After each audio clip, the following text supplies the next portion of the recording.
Bueno, buenas tardes a todos. Vamos a empezar esta clase de derrame pericárdico y de taponamiento cardíaco, ¿sí?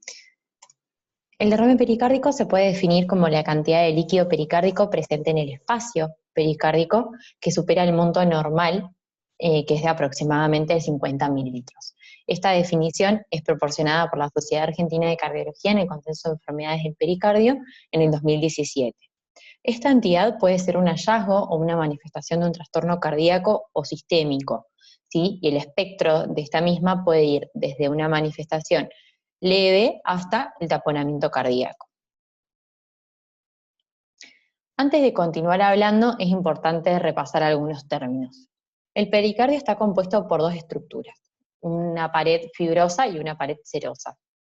La pared fibrosa es la más externa, ¿sí? De hecho, en el dibujo que tenemos acá hacia la derecha es esta que vemos acá. Esta pared recubre todo el miocardio, ¿sí? Y después, a continuación de la misma, hacia el interior, vamos a tener la pared serosa. Esta pared serosa está compuesta por dos hojas, una hoja parietal y una hoja visceral.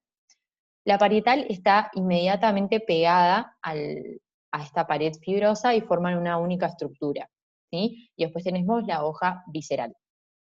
La hoja visceral tiene un componente de células mesoteliales, tejido colágeno y elastina, mientras que la parietal suele tener un predominio más acelular y un componente de tejido colágeno y elastina también. Estas dos estructuras vamos a ver que recubren, ¿sí? La hoja visceral, el epicardio, hace una reflexión, es decir, que hace este doblez, que vemos como en bolsita, y se convierte en la hoja parietal, ¿sí? Entre medio de estas dos vamos a tener un saco pericárdico, que en su interior vamos a tener un líquido seroso que aproximadamente se puede hallar entre 10 a 50 mililitros. Dentro de este contenido que vemos el líquido seroso, este líquido va a tener una presión intrapericárdica normal, ¿sí? Que suele ser negativa o neutra, que va entre -4 a 0 milímetros de mercurio. Esto en la normalidad vemos que tiene una implicancia, más que nada favoreciendo el llenado, es decir, la función de llenado ventricular.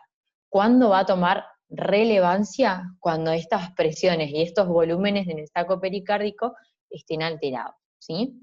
¿Cuáles son las funciones del pericardio? A grandes rasgos. Una es la fijación, ¿sí? El pericardio tiene adherido ligamentos que lo contienen dentro de la caja torácica y dentro del mediastino, para que no tenga traumatismos ante mínimos movimientos, y estos ligamentos van a ser ligamentos que se van a unir al esternón, al diafragma y a columna vertebral, principalmente torácica.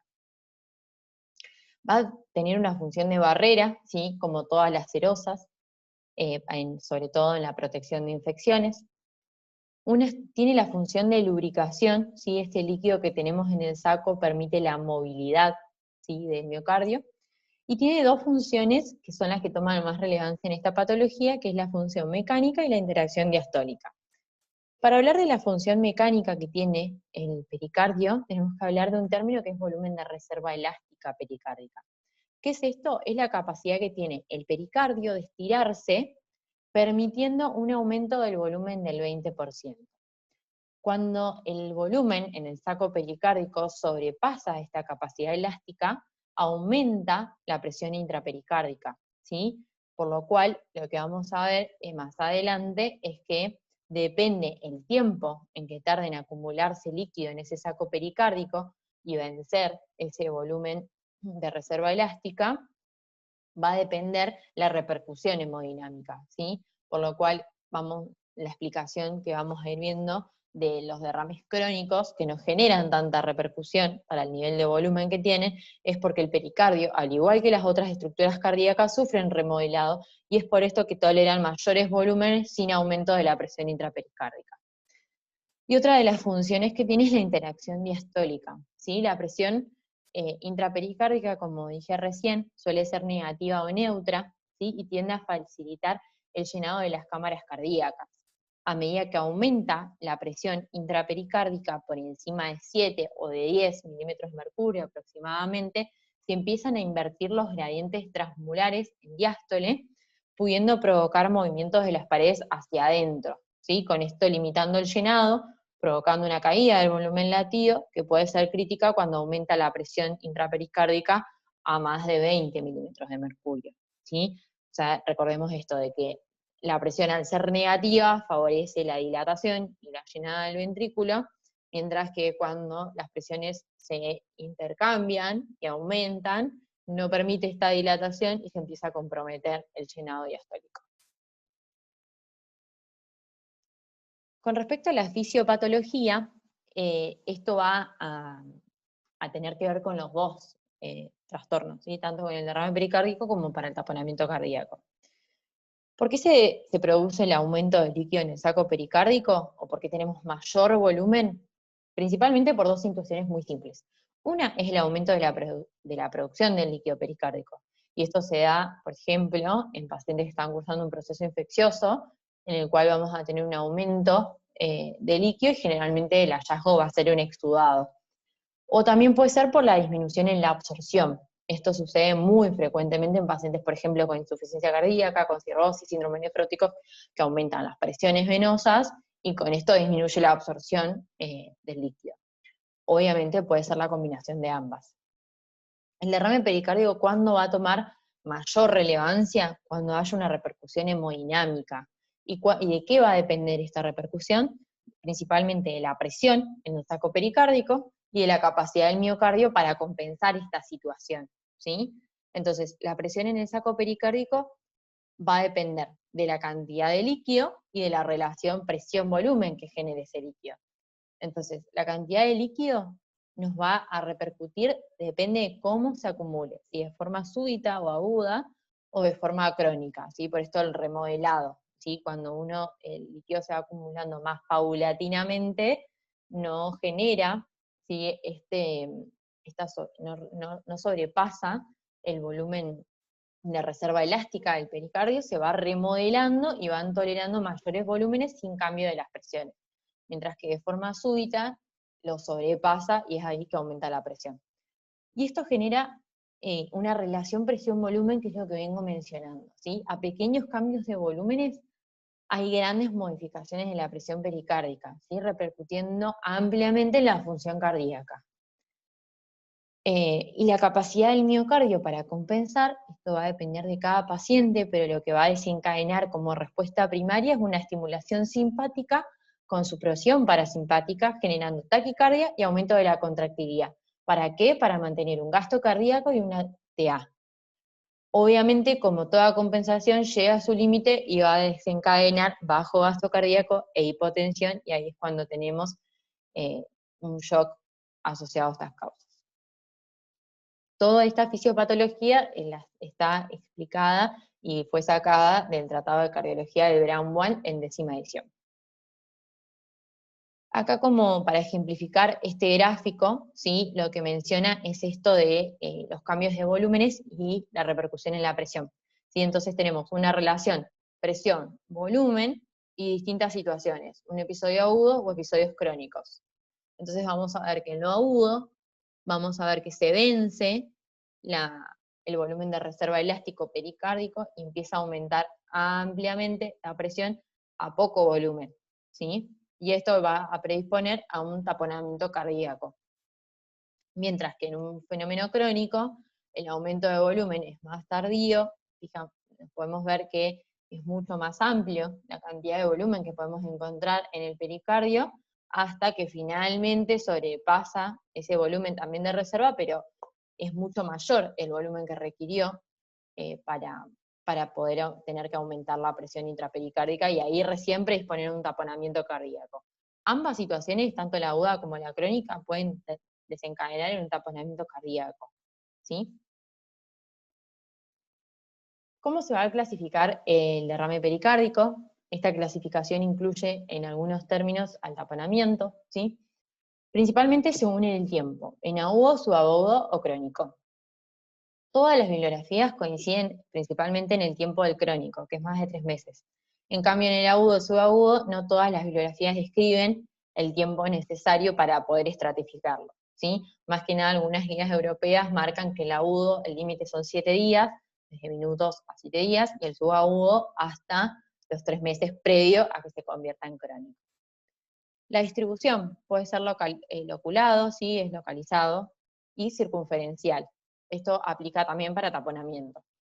La repercusión hemodinámica puede no tener repercusión, puede convertirse en un taponamiento cardíaco, ¿sí? Que termina siendo una emergencia para el paciente, o comportarse como fusivo o constrictivo. En realidad eso es una patología extremadamente rara, y en realidad son pacientes que tienen pericarditis constrictiva asociados a derrame pericárdicos que se comportan como taponamiento.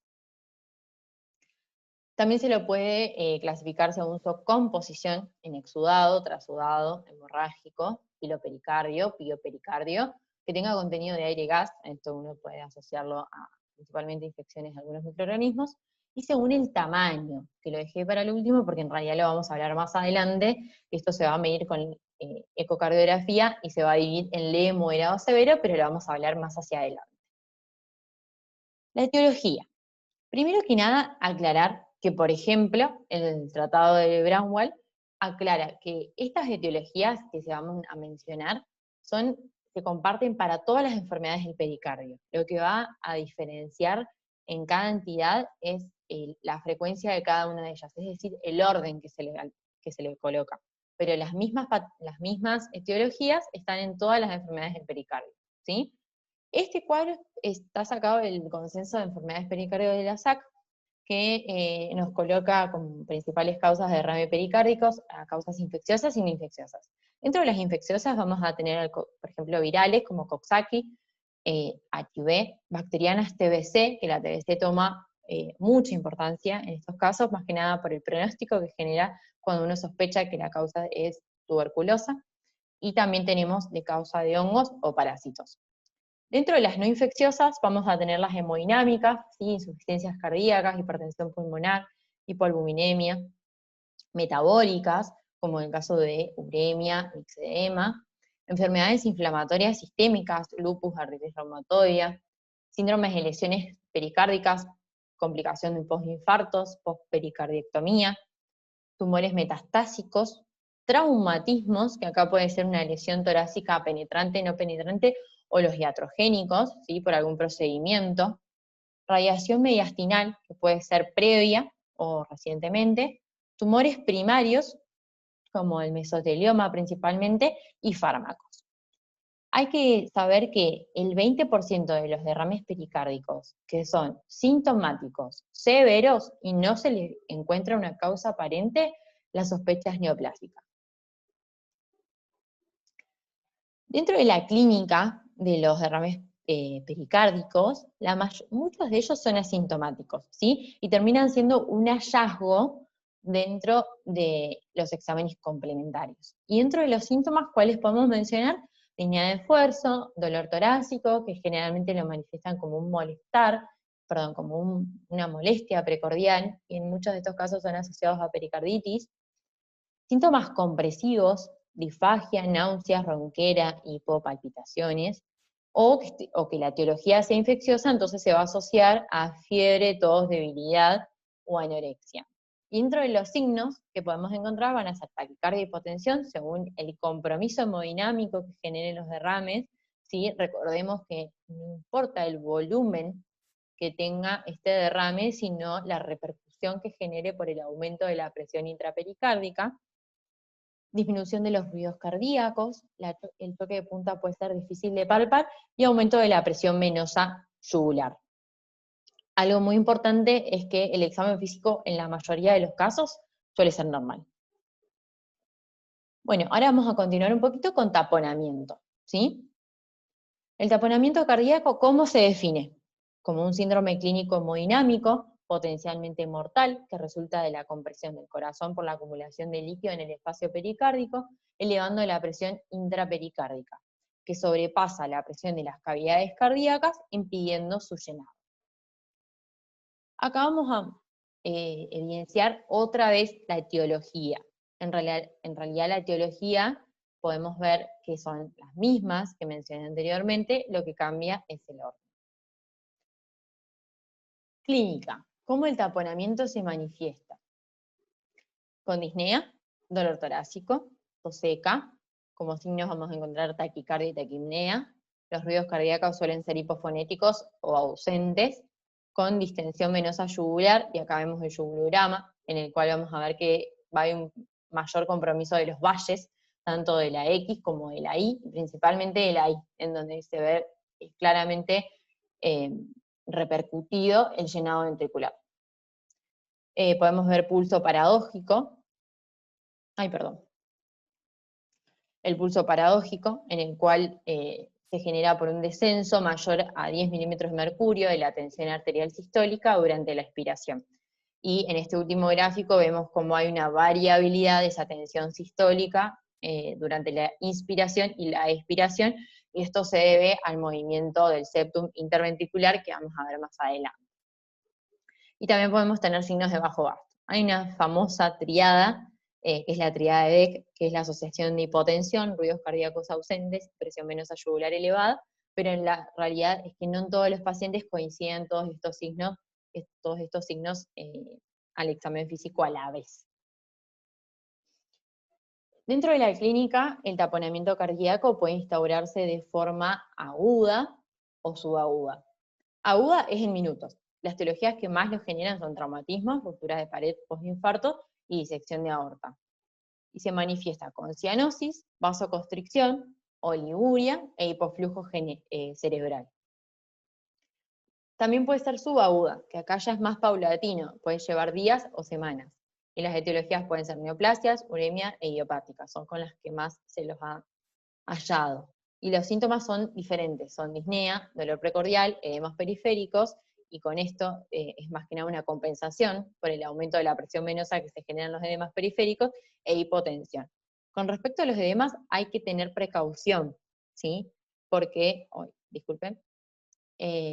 lo que genera es que uno al examen físico, si no sospecha que la causa de esos edemas periféricos de disnea son por taponamiento e inicia tratamiento con diuréticos, lo descompensamos y puede evolucionar un shock. Por lo cual, como sugerencia de la Sociedad Argentina de Cardiología, no deben usarse diuréticos porque pueden desencadenar este shock y es una indicación 1B. No todos los taponamientos cardíacos son circunferenciales, sí pueden ser localizados, y estos principalmente los vamos a ver en pacientes postoperados. El diagnóstico para estas dos entidades vamos a tener varias herramientas. Una es el electrocardiograma, la radiografía de tórax, el ecocardiograma, la tomografía y la resonancia, y la biopsia o el análisis del líquido pericárdico. Y en ellas, ¿qué es lo que vamos a evaluar? El tamaño del derrame o del taponamiento, el compromiso hemodinámico, y si podemos ir evaluando qué etiología puede estar causando el mismo. Vamos a empezar con el electrocardiograma. El electro podemos encontrar reducción del voltaje, que esto lo vamos a decir cuando la R más la S en D1, D2 y D3 sea menor a 15 milímetros, ¿sí? Y como podemos ver en el electro que está en la pantalla, en la parte superior, vemos que el paciente cumple con estos criterios de microvoltaje. También podemos ver aplanamiento difuso de las ondas T, ¿sí? Que esto también lo vemos en el electro de arriba. Y por último, alternancia eléctrica. La alternancia eléctrica es uno de los más específicos y se debe al movimiento oscilante dentro del saco pericárdico, que genera cambios tanto en el voltaje como en la morfología del QRS, ¿sí? Y lo podemos ver en este electrocardiograma. Otra de las herramientas es la radiografía de tórax. Este tiene una sensibilidad del 70% y una especificidad del 40%. En la proyección antero-posterior podemos ver el signo del matraz, ¿sí? Que lo que vemos es un índice cardiotorácico que está aumentado y además vemos una base bien ancha con una porción superior más estrecha, ¿sí? Esto muchas veces dicen que puede ser sospecha de derrame pericárdico, pero la realidad es que tiene una especificidad baja, por lo cual uno puede hacer la radiografía, pero no va a ser nuestra principal herramienta, ¿sí? Otra cosa que vamos a ver en la proyección, principalmente en la anteroposterior, es que los campos pulmonares tienen menor vascularización. Y en la proyección lateral vamos a ver el signo de la almohadilla grasa, que es una transparencia lineal que se ve entre la pared torácica y la superficie anterior del corazón, y representa la separación de la grasa pericárdica del epicardio por la presencia de líquido. Bueno, y acá ya tenemos herramienta principal que se usa para la evaluación del derrame pericárdico y del taponamiento. Es una indicación 1B, según la Sociedad Argentina de Cardiología, la utilización del ecocardiograma. ¿Y en qué casos lo vamos a realizar? Lo vamos a hacer para establecer el diagnóstico, la gravedad del derrame, su repercusión hemodinámica y cuantificar la severidad para evaluar si hay que drenarlo o no. También lo vamos a usar como guía para la pericardiocentesis, y esto es importante porque disminuye la tasa de complicaciones y aumenta la tasa de éxito. Se lo recomienda para el seguimiento evolutivo del derrame pericárdico y para el diagnóstico y valoración de la progresión hacia taponamiento cardíaco, y también como diagnóstico inicial en el caso de que tengamos una sospecha de pericarditis aguda. El ecocardiograma, ¿cómo vamos a ver el derrame? Se ve como una presencia de una zona anecoica o hipocogénica entre el pericardio visceral y parietal, durante todo el ciclo cardíaco, ¿sí? ¿Por qué aclaro esto? Porque durante la sístole se puede ver líquido entre ambas hojas y no ser patológico, por eso es importante que se lo evalúe durante todo el ciclo cardíaco. Cuando son pequeños, en el primer lugar que aparecen es en la región póstero-basal del ventrículo izquierdo. A medida que van aumentando, lo hacen hacia adelante, hacia afuera y detrás de la aurícula izquierda, haciéndose de esta forma circunferencial. Según la imagen que impresiona el líquido en el eco, se puede inferir el origen del mismo. Por ejemplo, cuanto más compacto sea el eco que genera ese líquido, puede corresponder a trombos organizados o masa, o cuando se ven como tractos entre el líquido, uno puede sospechar que hay coágulos, trombos, o que puede ser un líquido con exudado. El ecocardiograma, como habíamos mencionado al principio de la clase, lo va a clasificar al líquido en pequeño, moderado, severo. Más allá de que el líquido se debe evaluar en todo el ciclo cardíaco para que sea patológico, la medición del este va a ser en protodiástole. Y se puede decir que son pequeños cuando el espacio libre de ecos en la diástole es menor a 1 centímetro y está localizado principalmente en la región posterior. Uno puede estimar que el volumen en estos casos es menor a 100 mililitros. Que van a ser moderados cuando el espacio es entre 1 y 2 centímetros, vamos a ver el líquido predominio posterior, pero ya vamos a ver líquido anterior y podemos estimar que el volumen es entre 100 y 500 mililitros. Y van a ser severos cuando este espacio libre de ecos es mayor de 2 centímetros, está tanto ocupando la región anterior y posterior, y el volumen estimado es de más de 500 mililitros. ¿Sí? Las manifestaciones compresivas que genere el derrame pericárdico o el taponamiento tienen que ver con la distensibilidad del pericardio y el plazo del tiempo en el que se acumula el líquido, no con el volumen absoluto medido. En el eco, que vamos a ver, al principio dijimos que había que evaluar el tamaño y evaluar el compromiso hemodinámico. ¿Y qué signos vamos a ver? Vamos a ver el colapso diastólico temprano del ventrículo derecho. Sí, esto tiene una sensibilidad del 60% y una especificidad del 90%. Pero lo que toma más relevancia es el valor predictivo negativo, que es el 81%. Es decir, que cuando vemos un derrame pericárdico y no hay colapso diastólico, tanto del ventrículo derecho como de la aurícula derecha, uno podría entender que eso no genera un compromiso hemodinámico para el paciente. Otro de los colapsos que son más tardíos es el de la aurícula derecha y también de la vena cava inferior. Vamos a tener el desplazamiento del septum interventricular por la interdependencia en el llenado. Esto se ve principalmente en el taponamiento, ¿sí? ¿Y por qué se genera? Porque durante la inspiración, al aumentar el retorno venoso, al haber una repercusión en el llenado diastólico del ventrículo derecho, se trata de dilatar, no puede, y lo que se hace es desplazar el septum interventricular hacia el lado izquierdo, y tratar de esta forma, por el aumento del retorno venoso, que se llene más el ventrículo derecho. Lo contrario sucede en la aspiración, que en este caso se ven favorecidas las cámaras izquierdas. Otro de los signos es una variación exagerada del tamaño de las cavidades, ¿sí? En tanto ventrículo derecho como ventrículo izquierdo, y vamos a ver dilatación de la vena cava inferior, esto por lo mismo que dije hace recién, por aumento de las presiones venosas, y vamos a ver un colapso inspiratorio reducido. Muchas veces lo que uno va a ver en el eco es ver si colapsa más del 50%, esto no sucede generalmente, el paciente tiene que estar muy polémico para que colapse más del 50%, y generalmente por el aumento de las presiones venosas no colapsa o colapsa muy poco, y tiene una sensibilidad del 84% y una especificidad del 96% con un valor predictivo positivo. para compromiso hemodinámico del 95%. Este signo, la verdad que es importante buscarlo. Y en el Doppler vamos a ver que el flujo mitral, por esto que también hablábamos que durante la inspiración y la expiración cambian los flujos, vamos a ver que hay una disminución marcada en la inspiración en el flujo mitral, en el pico de la onda E, por lo cual si uno saca la diferencia de las velocidades entre la inspiración y la expiración va a ser mayor al 25% en el taponamiento cardíaco. Mientras que el flujo en la tricúspide, en la inspiración aumenta, y la diferencia entre la inspiración y la expiración es mayor al 40%. Bueno, acá vemos algunas imágenes en donde vemos cómo se repercute. Primero que nada vemos el movimiento, ¿sí? Cómo baila, por así decirlo, el miocardio mientras late dentro de la cavidad con derrame, ¿sí? Y vamos viendo que hay compromiso de las cavidades derechas y movimiento del septum, ¿sí? Acá vemos similar, se ve claramente el colapso de la aurícula derecha, se ve compromiso del llenado ventricular derecho y también movimiento del septum interventricular. Otra de las herramientas que tenemos dentro de las imágenes para evaluar los derrames pericárdicos o el taponamiento es la tomografía y la resonancia, ¿sí?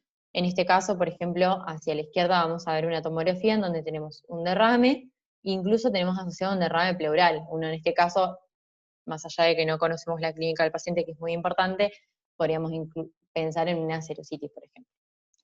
¿Qué nos recomienda la Sociedad Argentina de Cardiología para estas herramientas? ¿Sí? Una es que se puede utilizar la TAC y la reso. ¿En qué casos? En sospecha de pericarditis neoplásica para documentar el engrosamiento tumoral del pericardio o imágenes sospechosas en las estructuras vecinas, como una indicación 1B. Otra indicación 1B se recomienda el uso del tomo o la reso para la documentación del derrame pericárdico localizado o taponamiento localizado, especialmente en el postoperatorio y la cirugía cardíaca. También se lo puede utilizar como técnicas alternativas para la evaluación del derrame pericárdico, fundamentalmente para determinar la localización, el engrosamiento pericárdico, la presencia de calcio, masa o compromiso torácico asociado, ¿sí? Para derrames crónicos mayores a 3 meses, para determinar la naturaleza del líquido pericárdico, ¿sí? Esto tiene que ver con la caracterización tisular, la atenuación en la tomografía o la intensidad de señal de la resonancia. Por ejemplo, la tomografía suele comparar el líquido con el agua. Si el líquido es parecido al agua, se le interpreta que puede ser un ultrasudado. Si es mayor que el agua, puede ser un líquido maligno, sanguinolento o purulento, y si es menor que el agua, quiloso. Y como método también se lo puede utilizar para derrame pericárdico en situaciones habituales. ¿Sí? Como método inicial, en realidad, acá me confundí, es indicación 3B, es decir, que no se lo debe utilizar como primera herramienta. Perdón. Y por último, otra de las herramientas que tenemos es el análisis del líquido pericárdico. Acá las recomendaciones van a ser que se utilice el análisis del líquido en las siguientes situaciones, que van a ser sospecha de pericarditis purulenta, tuberculosa o neoplástica, o indicación 1B, en todos los pacientes que requieren drenaje pericárdico como tratamiento de un taponamiento, en pacientes con moderada o abundante cantidad de líquido sin etiología confirmada, que no responden al tratamiento médico inicial, que es el antiinflamatorio, y también es importante que lo que explica, digamos, en las indicaciones más hacia abajo, es que hay que pedir según la sospecha, ¿sí? Entonces acá nos menciona el tema de la tinción de grano, los cultivos, los marcadores tumorales, pero bueno, aclara toda la guía de la sociedad que hay que buscar en ese líquido según la sospecha. Bueno, y ya vamos terminando, ¿sí? El tratamiento de estas dos entidades. Este cuadrito está sacado del Tratado de Cardiología de Braunwald, que lo que dice es que hay que determinar mediante la anamnesis, la exploración física y un eco, ver si existe taponamiento o amenaza de ese derrame pericárdico en la estabilidad hemodinámica, ¿sí? Si no existe taponamiento o un riesgo para el paciente, y la causa que sospechamos que genera ese derrame no es aparente, se le puede hacer otras pruebas diagnósticas, ¿sí? Sospechando que puede ser una pericarditis aguda en realidad. Pero si el derrame es grande y no sabemos tampoco la causa, se le puede iniciar tratamiento médico con AINES, con colchicina o con corticoides, y si no se observa la respuesta, ahí recién evaluar una pericardiocentesis. En el caso que exista taponamiento o amenaza, inmediatamente hay que hacer una pericardiocentesis. Esto vendría a ser como un resumen del abordaje en el derrame, ¿sí? Pero vamos a verlo más detalladamente. Para el derrame pericárdico, ¿qué vamos a hacer? ¿Sí? Siempre entendiendo que no genera compromiso hemodinámico, ¿sí? Todos los pacientes con etiología conocida, ¿sí? Que uno sepa del origen de ese derrame, deben recibir el tratamiento de la etiología de base, ¿sí? Ahora, si el paciente tiene una etiología inflamatoria o idiopática, no sabemos la causa, le podemos iniciar tratamiento con aspirina, con AINES, ibuprofeno y evaluar la respuesta. ¿Cómo van a ser los controles? Los controles van a ser primero semanales con ecocardiografía y luego ya mensuales. Si los cuadros se vuelven a repetición, lo que se sugiere es iniciar tratamiento combinado, es decir, aspirina o AINE más colchicina. Y con respecto a los corticoides, la Sociedad Argentina de Cardiología lo que dice es que hay que tratar de dejarlos para los pacientes que uno sospecha como enfermedad etiológica, una enfermedad inflamatoria sistémica. Si no, se ha visto que generan la repetición de estos cuadros, ¿sí? No tiene tantos beneficios. Y específicamente el derrame que es originado post-IAM, las guías europeas recomiendan el uso de ibuprofeno y unos días que ya haya sido más evolucionado el infarto, porque lo que disminuye es la inflamación y la complicación del derrame pericárdico en estos pacientes. El tratamiento invasivo, ¿sí? Para el derrame pericárdico, es decir, la pericardiocentesis, ¿en quién la vamos a sugerir? Va a ser en pacientes que tengan sospecha de derrame pericárdico purulento o tuberculosis. Fijémonos que tiene la indicación 1B. ¿Por qué? Porque estos pacientes son los que tienen peor pronóstico. También está indicada en derrames pericárdicos más de 20 milímetros por ecocardiografía y en pacientes con derrames menores con fines diagnósticos. La pericardiocentesis está indicada en pacientes con derrame pericárdico crónico masivo, ¿sí? Y también en pacientes con derrame pericárdico neoplásico. No está indicada cuando uno sospecha síndrome aórtico agudo y cuando el derrame es leve o moderado y no tiene compromiso hemodinámico. Y hay que entender el procedimiento de la pericardiocentesis que puede ser con fines diagnósticos y o terapéuticos. Ahora, el taponamiento cardíaco, vamos a ver que es una emergencia y que claramente mientras uno va preparando para drenar el volumen del saco pericárdico y generar alivio al paciente y sacarlo de esta amenaza de vida, hay que evaluar la necesidad de reposición de líquidos o de necesidad de inotrópicos y vasopresores. ¿Por qué digo evaluar?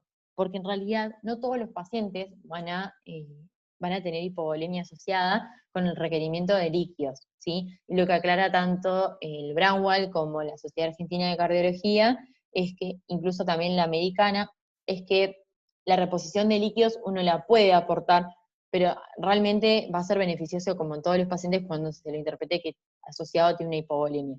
Si no, no genera un cambio en la mejoría del paciente hasta que se genere el drenaje, ¿sí? Y lo mismo con la necesidad de inotrópicos y vasopresores. Son pacientes que van a estar hipotensos, ¿sí? Pero más allá de que uno les agregue inotropismo o vasopresión, por ejemplo con la noradrenalina, le podemos llegar a aumentar la presión, pero en realidad no le estamos claramente resolviendo la causa, ¿sí? Así que en estos casos lo que recomiendan las guías es que se evalúe específicamente en cada paciente el contexto en el que se desarrolla ese taponamiento y en función de eso evaluar el resto de la conducta además del drenaje, pero no aplicarlo de forma sistemática en todos los pacientes. ¿Cuál va a ser la indicación de pericardiocentesis en los pacientes con taponamiento cardíaco? ¿Sí? Paciente hipotenso o en shock, indicación 1B, operatorio alejado de cirugía cardíaco, como un síndrome de Dressler. Hay que aclarar los tiempos, ¿sí? De la cirugía cardíaca, se lo interpreta como tiempo temprano, antes de las 72 horas, y tardío luego de ellas, ¿sí? Y también como postoperatorio alejado en la cirugía cardíaca con derrame tabicado. Ahora, la disección aórtica, como ya lo dije antes, o rotura cardíaca, sin shock, es contraindicación de pericardiocentesis. ¿Por qué? Porque el tratamiento es la cirugía. Y lo mismo con postoperatorio inmediato, es decir, antes de las 72 horas de cirugía cardíaca, porque es una indicación de reoperación. Vamos a hablar específicamente de la pericardiocentesis, que la mayor tasa de éxito se va a ver en los derrames que ya sean anteriores, circunferenciales, que en los posteriores, que están localizados. Las complicaciones de este procedimiento, ¿cuáles van a ser? Laceración o perforación del miocardio o vasos coronarios, embolia aérea, neumotórax, arritmias, principalmente bradicardia vasovagal, función de la cavidad peritoneal o vísceras huecas. ¿Y cuáles van a ser las contraindicaciones para este procedimiento? Absolutas, como ya lo venimos diciendo, síndrome aórtico. Y relativas, que tenga coagulopatía sin corregir, que esté en tratamiento con anticoagulantes, que el recuento de plaquetas sea menor de 50.000, o que el derrame pericárdico sea posterior, pequeño o loculado. Con respecto al abordaje, ¿qué podemos decir? Que se puede hacer en donde está el paciente, es decir, en la cama, bajo monitorización con electrocardiograma, con ecocardio y anestesia local. Repetimos que una indicación de la SAC 1B es que la pericardiocentesis tiene que ser guiada bajo eco. En el caso que no se tenga, no se hace, pero en el caso que tengamos el recurso, hay que hacerlo guiado bajo eco. ¿Por qué? Porque disminuye el riesgo de complicaciones y aumenta la tasa de éxito. También se lo puede hacer en la sala de hemodinamia, con control radiológico y hemodinámico, ¿sí? Y las técnicas va a elegirse dependiendo de la urgencia del paciente y de la disponibilidad de los medios en cada centro. ¿Qué herramientas se pueden usar? Directamente una aguja, cánulas o un catéter permanente. Por ejemplo, los set de vía central se les puede dejar. Las vías de abordaje son varias. La más utilizada es la subsifoidea, ¿sí? Que acá en la imagen le podemos ver justo este abordaje que tenemos el hueco entre las costillas y el sifoides. Y lo que vemos es que lo que se va a hacer es colocar al paciente a 45 grados, obviamente previa asepsia, introducir la aguja formando un ángulo de 30 a 45 grados y dirigirlo hacia el hombro izquierdo, ¿sí? Esta vía lo que hace es tratar de evitar la pleura, evitar las coronarias, las arterias pericárdicas y la mamaria interna para evitar mayores complicaciones. Cada vez que se avanza hay que hacerlo de forma lenta. Una vez que se ingresa hay que medir la presión intrapericárdica y drenar el líquido. El líquido se debe drenar de forma paulatina, recordando esta relación presión-volumen.